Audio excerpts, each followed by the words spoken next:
Hey, what's up? It's Stacey Storino. Welcome back to my channel, the #1 place for entrepreneur moms with a digital presence in 2020. In today's video, I'm going to cover goal setting in a believable way if you want a fresh new start for your business. But life keeps getting in the way every time you try, then this video that's part of my 31-day 2020 Entrepreneur Mom Reboot series is just for you. So make sure you hit that like button and subscribe to get real-world help that entrepreneur moms like you need to succeed with your business's presence online today. 2020 Entrepreneur Mom, let's learn how to set believable goals. I know that the idea of setting business goals might have you stressing out, especially if you're juggling a marriage, kids, pets, plants, elder care, and a ton of responsibilities in your personal life alone, and I get that. But here's the thing, you say you want to be an entrepreneur mom, right? Then you have to make time not just to set goals, but to set believable goals for where you are right now. If you want to get serious in 2020 and work your business like a business, because then it's more likely to pay you like a business, then you want to watch all of this series. Otherwise, if you treat your business like a hobby, it'll pay you like a hobby, if it even pays you at all or is profitable at all. So over the course of this 31-day series, really throughout January 2020, I'll show you how to do everything from psych out self-sabotage to dealing with and transcending even scary things like hardcore rejection. I'll teach you how to get out of your comfort zone, and you'll also learn how to select a network even from scratch that won't just benefit you professionally, but personally too. If you missed the last video, you should watch it, because there I teach you how to set business goals so that they are concrete enough as you formulate them that by the time you're done, you don't just have goals. You have actual plans that can move you forward as a successful entrepreneur mom in 2020. So be sure to check that video out.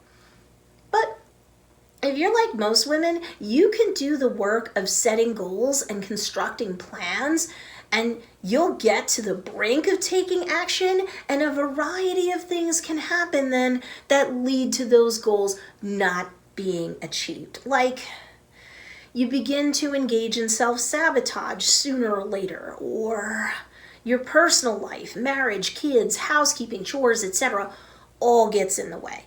And then, just like you probably did at the end of 2019, you sit there and realize that you didn't get anything done or anything much done to propel forward your dreams of being a successful entrepreneur mom. So first, let's deal with the concept of self-sabotage and why it can often come into play personally and or professionally as you set goals and then try to take action on your plans. And it all takes typically just one trick to keep you on track.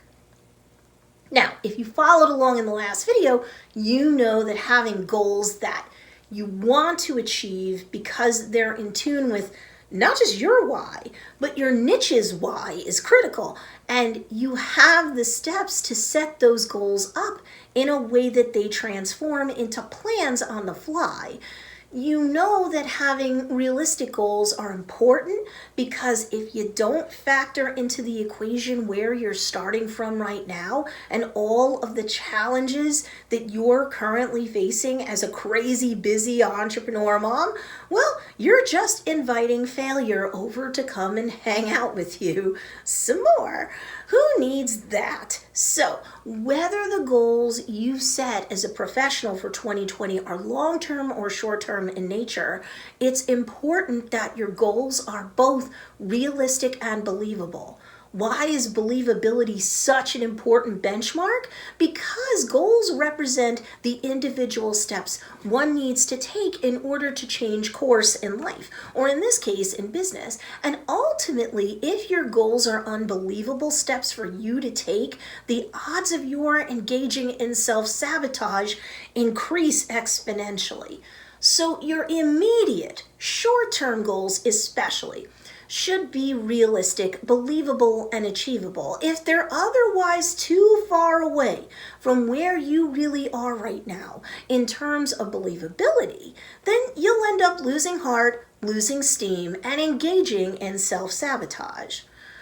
Why does self-sabotage happen specifically? It's because your subconscious mind is attempting to protect you from experiencing any potential disappointment or difficulty. As a mom yourself, look at it this way. Your subconscious mind is like a mother trying to keep her toddler safe by keeping him in a controlled environment where it's easier to monitor him.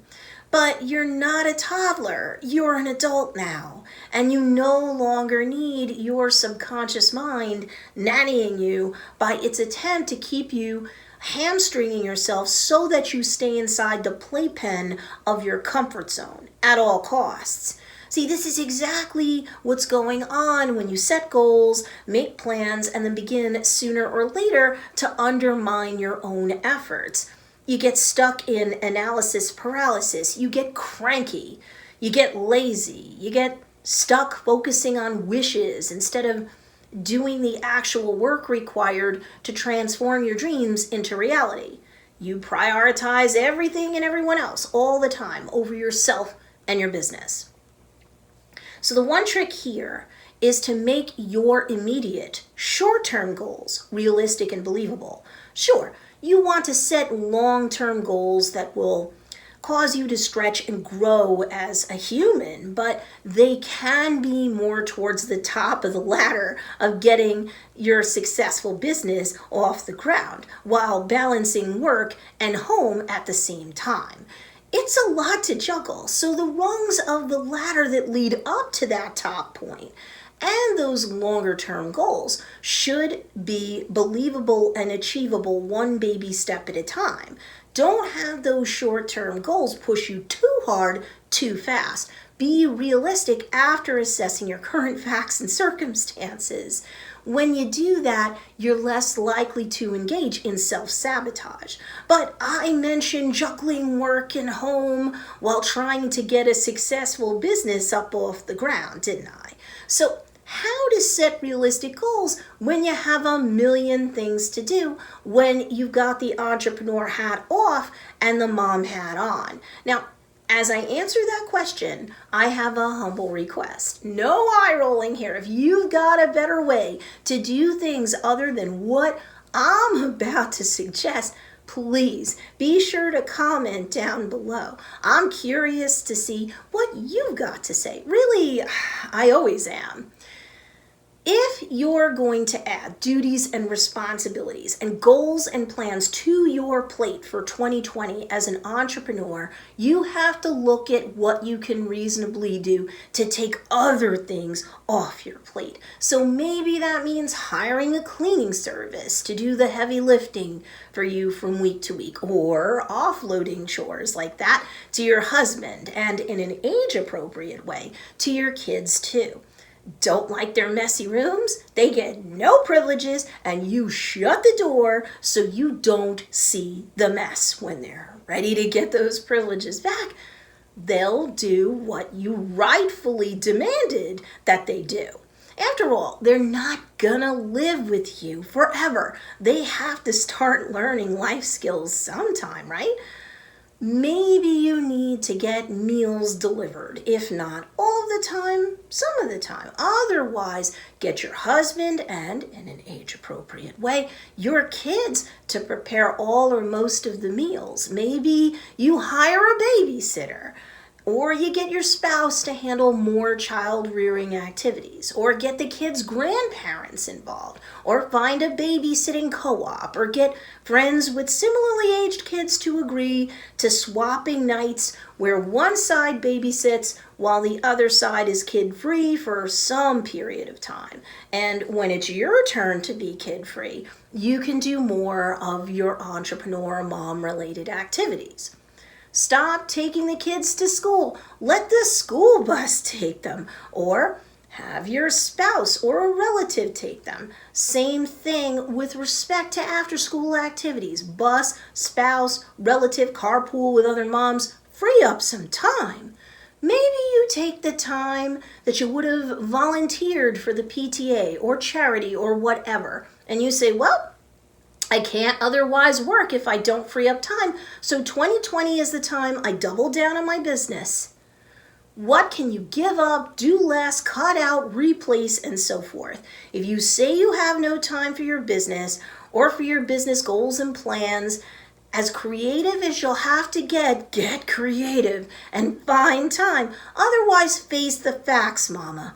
Until you find a way to overcome the challenges in your life, you won't be able to have a business. All you'll have is a hobby. And maybe that is the cold dash of water you need on your face to actually make the changes you need to make so that the goals and plans that you set for your business are more achievable and believable. What I want you to come away with from this video is that you must do what's necessary, not only to set goals and make plans, but to set the stage so that those goals can be achieved because you actually have the time, space, and grace to work on your plans in the first place. Overcome those challenges and your urge to self-sabotage at the same time. When your plans and circumstances are believable, your goals are automatically more achievable.